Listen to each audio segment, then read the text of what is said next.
सांगितलं।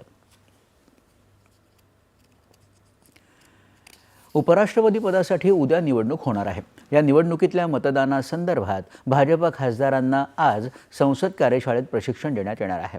या कार्यशाळेचं आधीपासूनच नियोजन करण्यात आलं असून यामध्ये विविध सत्रांचं आयोजन करण्यात आलं आहे। रालोआचे घटक पक्षही आज यात सहभागी होणार आहेत। रालोआचा घटक पक्ष असलेल्या शिवसेना पक्षाच्या खासदारांची महत्त्वपूर्ण बैठकही शिवसेना मुख्य नेते एकनाथ शिंदे यांच्या आदेशानुसार शिवसेना संसदीय गटनेते खासदार डॉक्टर श्रीकांत शिंदे यांनी दिल्लीत बोलावली आहे।